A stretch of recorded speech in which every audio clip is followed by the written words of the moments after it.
ভারতীয় জাতীয় কংগ্রেসের ১৪১তম প্রতিষ্ঠা দিবস পালিত হল।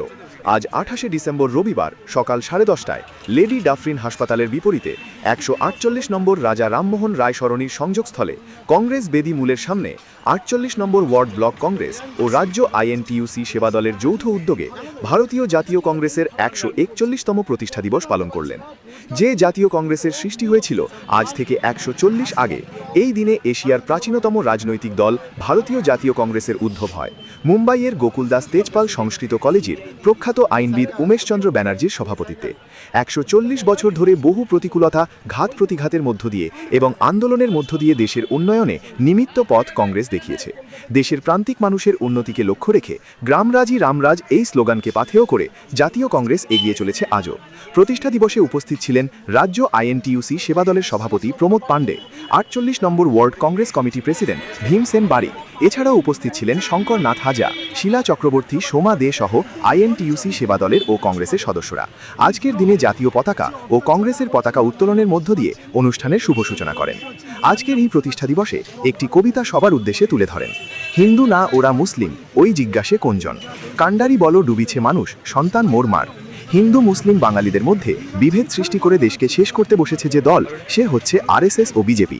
গরিবদের পেটে লাথি মেরে গরিবদের উন্নয়নকে নষ্ট করে নিজেদের ফায়দা লোটার চেষ্টা করছেন, গরিবদের প্রকল্পকে নিজের নামে করার চেষ্টা করছেন। জাতীয় কংগ্রেসের তরফ থেকে ধিক্কার জানায়। তাই নয়, আজকের এই প্রতিষ্ঠা দিবসে প্রতিবাদ জানায় যারা মহাত্মা গান্ধীর নাম বাদ দিতে চাইছে। তাই আজকের ৪৮ নম্বর ওয়ার্ডের সভাপতি ভীমসেন বারিক, উনি বাঙালি ও উড়িয়া, তিনি কয়েকটি বার্তা দিলেন উড়িয়া ভাষায়, ঐক্যের বার্তা। সেই সঙ্গে সমগ্র বঙ্গবাসী এবং উৎকলবাসীদের বললেন বিজেপির বিভাজনের রাজনীতিকে তুলে ছুঁড়ে বঙ্গোপসাগরে ফেলে দিতে, যাতে তা ভেসে ভেসে তাদের মালিক ব্রিটিশদের কাছে আবার পৌঁছে যায়। যেভাবে বাঙালিদের ওপর নিপীড়ন চালাচ্ছে, এসআইয়ের নামে বাঙালিদের গলা টিপে মারছে, গরিব মানুষের পেটের ভাত মারার চেষ্টা করছেন, সমস্ত দেশকে বিক্রি করে দেওয়ার চেষ্টা করছেন বিদেশিদের হাতে, কলকারখানা বন্ধ হয়ে যাচ্ছে ও মানুষ বেকার হয়ে পড়েছে, ভারতবর্ষে হাহাকার দেখা দিয়েছে। তাই আমরা আজকের প্রতিষ্ঠা দিবসে গর্জে উঠি, সকল হতে দেব না। তাই সকলে একসাথে বিজেপির বিভাজনের বিরুদ্ধে ধিক্কার জানাই ও প্রতিবাদ করুন। কেউ প্রশ্ন তুলেছে যে বিজেপি ১ লক্ষ কোটি টাকার এমজিএনআরইজিএ বন্ধ করে ৭ লক্ষ কোটি টাকা নিজের পছন্দের কর্পোরেটকে ছাড় দিচ্ছে কি করে। দেশকে টুকরো টুকরো করার খেলায় মেতেছে বিজেপি, এমনকি বাংলাদেশের বদলা বিজেপি শাসিত রাজ্যে হচ্ছে। বর্তমানে আমরা কি দেখেছি? দেশভাগের নির্মমতা ভারতবাসীকে পরাভূত করতে পারেনি নরেন্দ্র মোদীর শাসনে। সেই বিভাজনের রাজনীতি ভারতে জাঁকিয়ে বসেছে।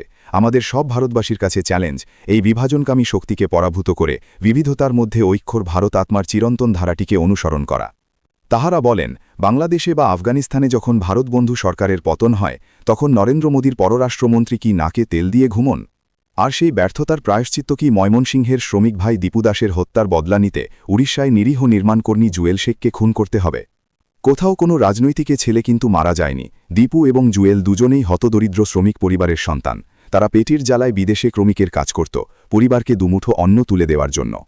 কিন্তু ভারতীয় জাতীয় কংগ্রেস ও রাজ্য আইএনটিইউ সেবা দলের কর্মীরা ও সদস্যরা এই সকলের বিরুদ্ধে প্রথম প্রতিবাদে গর্জে ওঠে, রাস্তায় নেমে প্রতিবাদ জানায়। তাহারা গরিব মানুষের পাশে চিরদিন থাকার চেষ্টা করে। আজও কেন্দ্রীয় সরকারের বিরুদ্ধে প্রতিবাদে গর্জে উঠছেন, লড়াই করছেন। আজকের এই প্রতিষ্ঠা দিবসে বলেন, অন্যায়কে আমরা কখনো প্রশ্রয় দেব না। অবিলম্বে ১০০ দিনের প্রকল্প চালু করে গরিব মানুষদের কাজে নিযুক্ত করতে হবে এবং পাওনা টাকা মেটাতে হবে। আর কোনো কিছু বেসরকারিদের হাতে যেতে দেব না। এই সকল কংগ্রেস কর্মীদের সংঘবদ্ধ হতে বললেন আজকের মঞ্চ থেকে। রিপোর্টার সমরেশ রায় ও শম্পা দাস, কলকাতা, পশ্চিমবঙ্গ।